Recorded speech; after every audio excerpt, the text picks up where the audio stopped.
ketemu lagi nih bareng host paling kece sepanjang jalan kenangan. Robby Purba pakai H. Nah, sekarang nih pemirsa, Robby dan tim On The Spot masih berkesempatan berada di Jawa Timur, tepatnya di Kabupaten Banyuwangi. Beberapa waktu yang lalu, kalau Anda masih ingat nih, saya dan tim On The Spot sudah ke tempat ini untuk melihat fenomena alam yang luar biasa dan jarang ada di dunia, yaitu Blue Fire di Kawah Ijen. Tetapi, kemarin memang kita harus kecewa pemirsa, karena Blue Fire nggak bisa kita dapetin. Kecewa sih, ya karena kehendak alam, mau gimana lagi coba. Tapi nih pemirsa, kali ini saya masih berkesempatan buat berjalan-jalan di daerah Kawah Ijen, Jawa Timur. Selama pendakian, saya banyak sekali berpapasan dengan bapak-bapak yang memikul bongkahan benda berwarna kuning menyala. Ternyata, benda kuning itu adalah belerang mentah yang akan diolah nantinya. Pemirsa tahu nggak? Belerang-belerang inilah yang kerap digunakan sebagai bahan utama pembuatan sabun mandi dan juga aksesoris rumah yang cantik-cantik. Jadi penasaran nih pemirsa.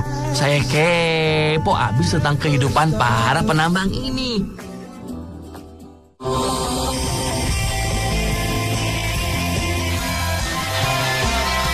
Aktivitas para penambang belerang ini sudah dimulai sejak lama loh pemirsa. Konon dipercaya, kegiatan ini dimulai sekitar tahun 70-an. Dan bahkan nih, ada salah satu penambang yang telah mengabdikan hidupnya oleh pekerjaan ini hingga 40 tahun pemirsa. Wah, lama banget ya.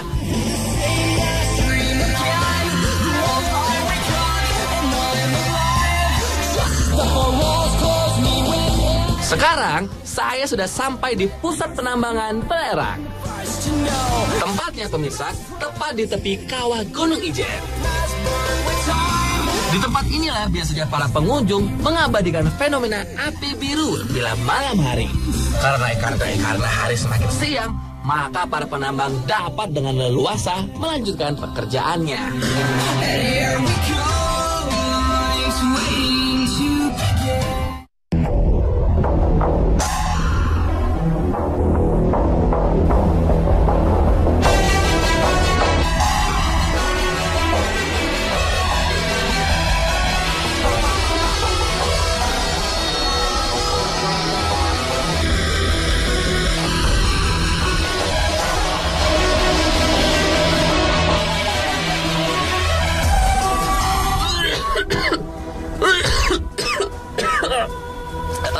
Pemirsa,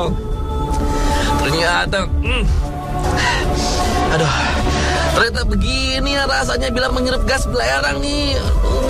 Saya susah napas. Tapi ya pemirsa ya, gas ini tuh membuat manusia tidak dapat bernapas dan pastinya termasuk gas berbahaya bila dihirup oleh manusia. Makanya nih, kalau Anda pergi ke tempat seperti ini, harusnya membawa masker khusus pemirsa yang bisa membantu pernapasan ketika gas belerang menyerang. Tetapi nih, bila Anda nggak menggunakan masker khusus seperti yang saya alami ini, langkah termudah untuk membantu pernapasan adalah menyiram air ke dalam kain dan bernapas di dalamnya. Memang susah sih, tapi mau gimana lagi dong?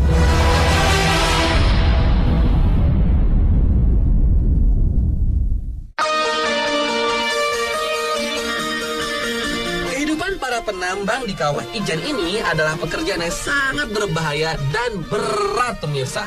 Bayangin aja deh, mereka tuh setiap harinya harus memikul beban hingga 90 kg di pundaknya dan menempuh perjalanan dengan berjalan kaki pemirsa sepanjang lebih dari 3 km menuju pos terakhir di kaki Gunung Ijen.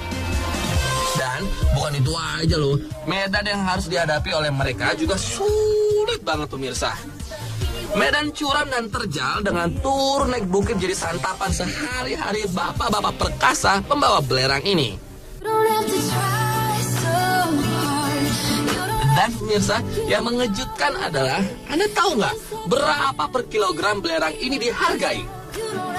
Ternyata pemirsa hanya Rp900 per kilogramnya. Aduh, rendah banget ya.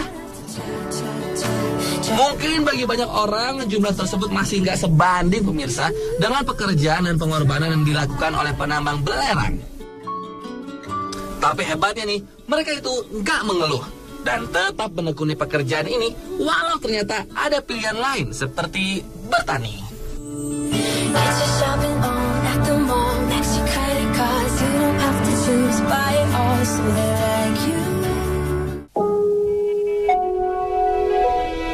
Para penambang ini biasanya memulai pekerjaan mereka dari larut malam sekitar pukul 2 pagi hingga siang hari.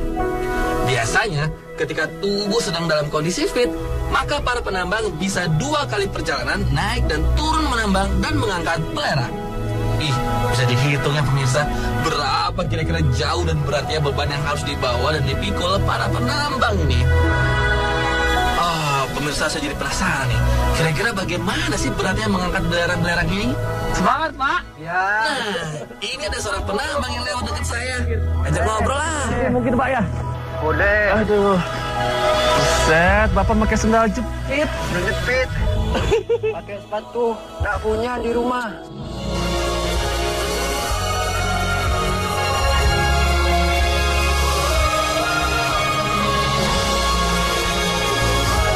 Kalau Robi coba pikul boleh, Pak? Ya, boleh. Tapi ini bisa. Ini 60 kilo ya, Pak Slamet ya? Ya, 60 kilo. Nawar deh, Pak. Robi ngangkatnya nawar deh. Jadi 25 boleh nggak? Boleh. Boleh.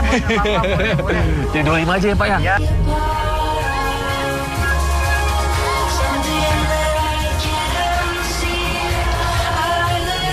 Oke, Pak, saya coba ya, Pak ya. Ya. Bismillahirrahmanirrahim. Ini berapa kira-kira, Pak? 30. 30. Pemirsa. Belum jalan sih ini, kuat sih memang. Lagi purba saya membantu Pak Slamet untuk membawa bongkahan belerang seberat 30 kg. Kalau saya berhasil membawa ini ke pengecer ya, Pak. Ya. 30 dikali 1000. 30.000. Allahu Akbar. 30.000 doang. 30.000 doang. Ya Tuhan, susah apa cari duit. Ayo Pak, saya coba. Aduh, ayo Pak Slamet. Ya. Aduh, pundak saya pemirsa rasanya langsung mau putus. Sakit banget nih aku. Aduh, ternyata ngangkat beban belerang ini beratnya lebih dari yang saya kira pemirsa. Padahal saya udah minta diskon tadi. Lo dikurangin sedikit sama Pak Slamet, tapi tetap aja deh keranjang ini terasa berat banget di pundak saya. Cuma deh nge-gym tiap hari. Masa gini aja susah sih, Rob.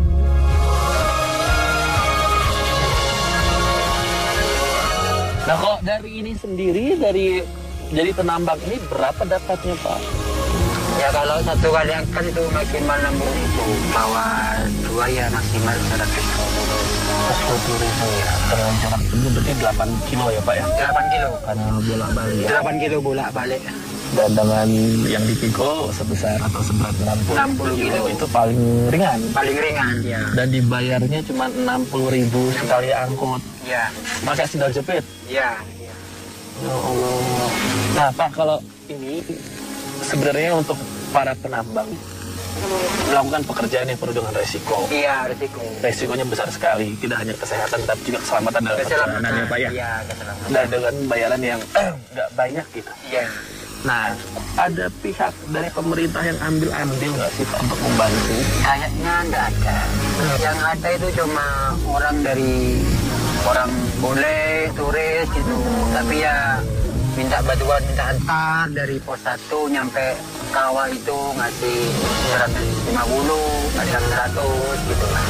Ya, jadi memang kita kalau misalkan bisa menyimpulkan walaupun hanya sebagian dari orang-orang yang punya kepentingan dan pemerintah yang peduli ya Pak ya. Iya. Tetapi itu nggak menyurutkan semangat bapak-bapak ini, khususnya mungkin Pak Slamet yang ada di sebelah saya. Semoga kisahnya Pak Slamet ini dan juga bapak-bapak yang lain masih juga untuk muda-muda tapi semangat bisa menjadi inspirasi buat kita semua lah. Harus tetap semangat walaupun keadaan dan kondisi hidup kita. Kalau misalkan kita tahu bagaimana cara untuk menjalaninya, pasti ada caranya, ada jalannya Pak ya. Yang penting nggak pada semangat ya.